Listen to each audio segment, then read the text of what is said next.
Well, you heard it right there. Prosperity gospel. That's a big thing in the United States today. You know, God's going to give you everything and more.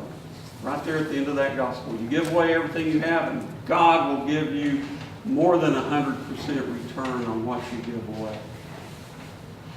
Boy, that's such a pernicious thing because it takes the focus away from what this gospel is talking about. And I think, for our purposes, we ought to look at a gospel that we only have a fragment of. There were several gospels floating around back in the day, and back when the church decided, well, 4 is a good number, they started stamping out all the other gospels, and we have a few of them. There's a few that we have the whole thing. Most of them are just fragments in writings where they're saying, well, we shouldn't have this one because, and they say this and that. But this fragment survived, and it is this story that shows up in Matthew as well as Mark and probably in Luke as well. This is a little bit different. It's in the Gospel of the Nazarenes. The second rich man said to him, "Teacher, what good do I have to do to live?" He said to him, "Mister, follow the law and the prophets." He answered, "I've done that." He said to him, Go sell everything you own and give it away to the poor, and then come follow me."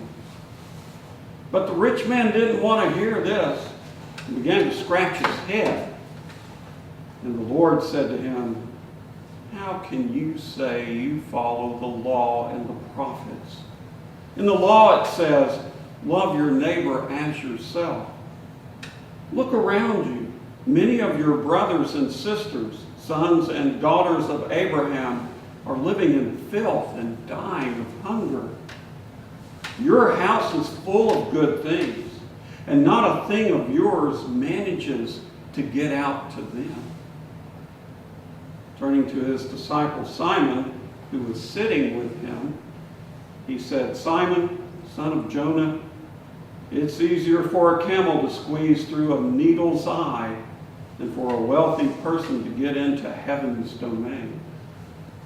Now, the thing that strikes me about this story is it doesn't lose its focus.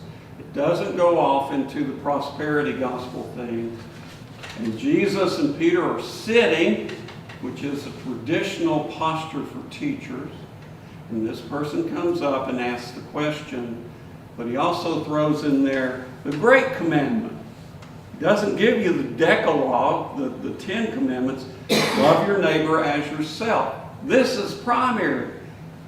And your house is full of good things, and you see all this poverty out here, and nothing in that house does anything to help anyone out here.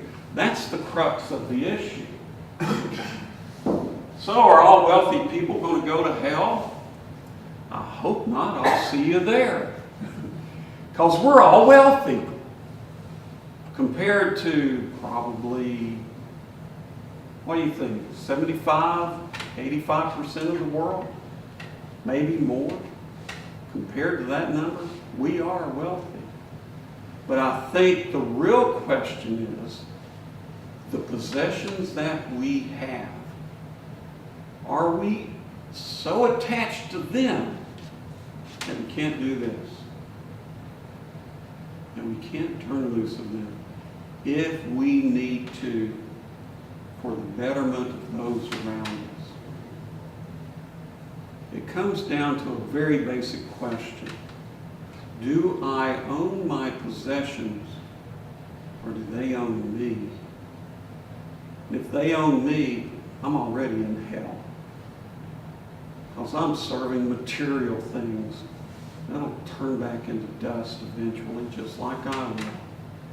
While the real thing that's all around me, life, the ability to love, the ability to share, the ability to connect with other human beings, falls by the way in that evil servitude. Mark sweetens the story. Oh, golly, it's going to be hard for rich people to get into heaven. Then who'll be saved? Don't worry about it. Humans can't do it, but God will do it. And here, God will sweeten the pot. You give away all that you have, and God will return to you husbands, wives, children, fields, wealth. The Gospel of the Nazarenes zeroes in on what it's really about. Do you own your possessions, or do they own you?